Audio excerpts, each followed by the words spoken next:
You know, music is a lot like a D&D game.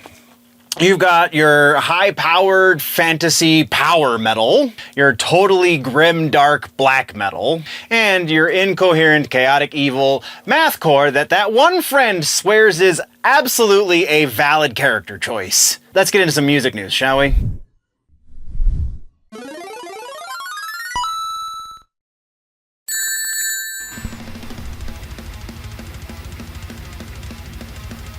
Welcome, nerds, to the Clips channel. If you are new here, then let me welcome you to the Clips. This is a smaller portion of a much larger video that happens over on the main channel. It's a series I like to call The Week in Nerddom. This right here is the music section. We are going to be talking about music-related things, tours, new music, reacting to videos, just regular news in the music news section, all of the things.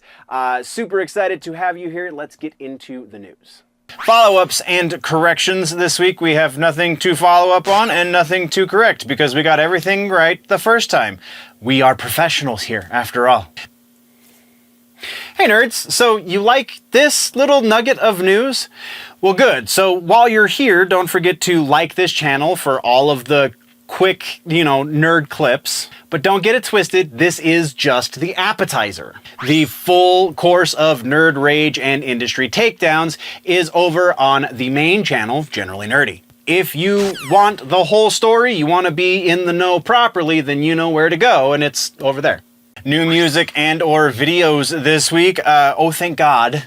the avant-garde breakcore black metal opera project that is known as Igor has unleashed a new music video off of their recently released record. The name of the song is Demonia, and it is every bit as wonderfully schizophrenic as you want it to be, and as it probably should be. Speaking of things you'd probably never expect, Stryper have announced they're releasing a new Christmas album this year titled The Greatest Gift of All, proving that not even the birth of our Lord and Savior is safe from 80s hair metal. Finger 11 have released a new video for their song Last Night on Earth, and while the visuals are very much AI-generated slop, the song's actually not half bad, and it's kind of an interesting ballad, honestly. I Prevail have dropped a new single. This time it is for the song Pray, and it feels kind of custom-tailored for the Octane Core crowd over on the satellite radios.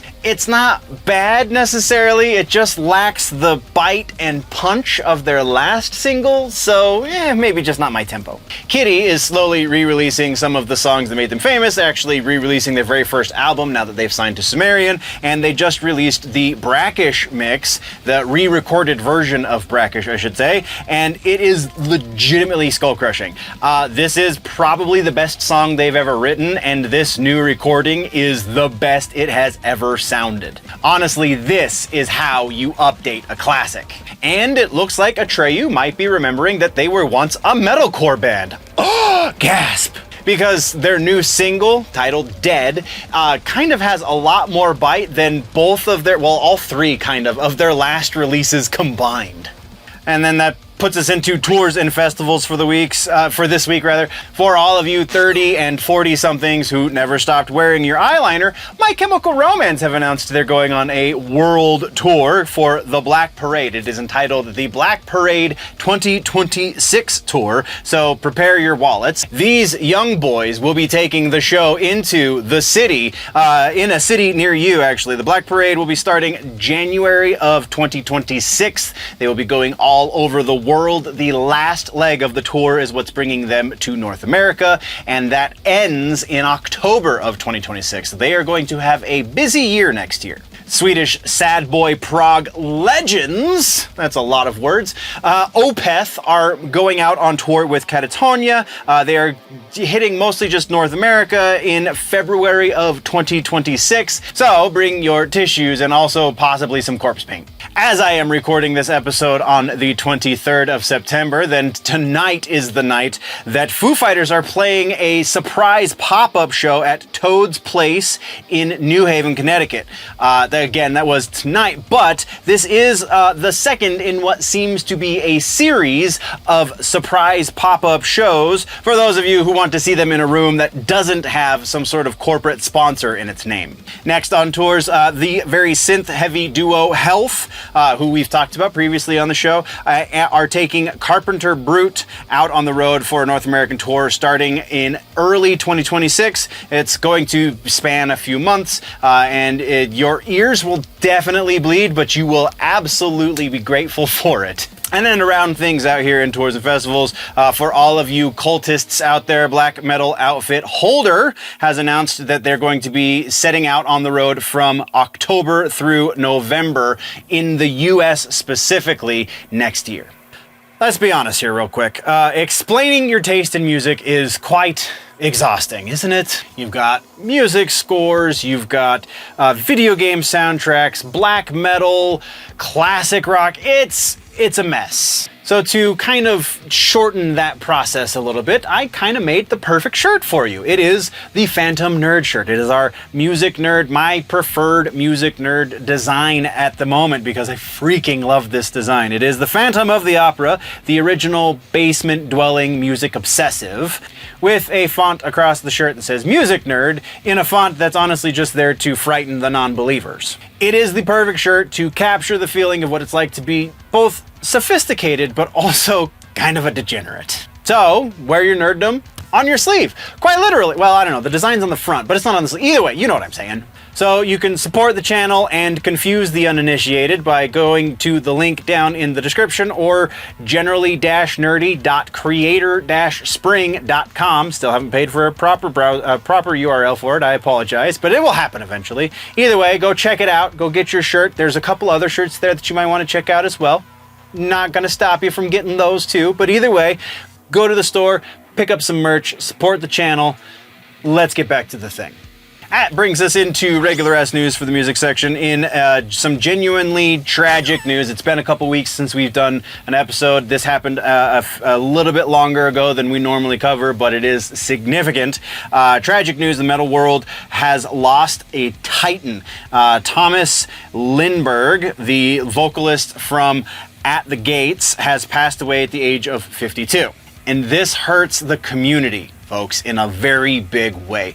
Lindberg was not just a vocalist, he was kind of an architect. His very distinct vocal stylings on 1995's Slaughter of the Soul basically created the blueprint for what would become an entire subgenre of melodic death metal. And other things too. Kind of metalcore was heavily influenced by this as well. What I'm saying here is, without him, there would be no Killswitch Engage, which we've talked about previously. There would be no Trivium, no As I Lay Dying. Without him, the landscape of modern heavy music would look very different. His influence is obviously impossible to overstate. He was a pioneer who changed the game forever, and his voice was one of the most iconic and recognizable in the genre. So, this is us taking a moment to remember Thomas Lindberg. Rest in peace, brother. Cool, yeah, I thought maybe a good place to start would just to talk about your early music influences, and particularly your punk influences.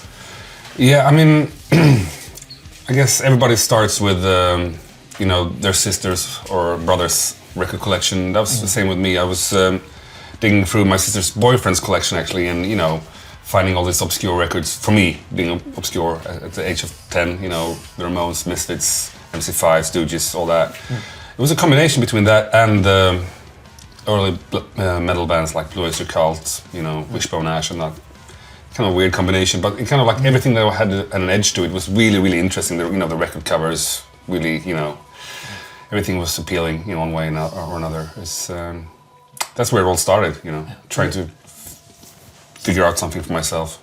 And then kicking it up a notch, we're talking about the FCC is finally probing Ticketmaster over its complete and utter failure to stop bots from scooping up tickets. This is a problem that they have absolutely zero financial interest in solving. Well, all right, so let's think about this. You mean that the government is just now realizing that the forced monopoly they created is acting like a monopoly?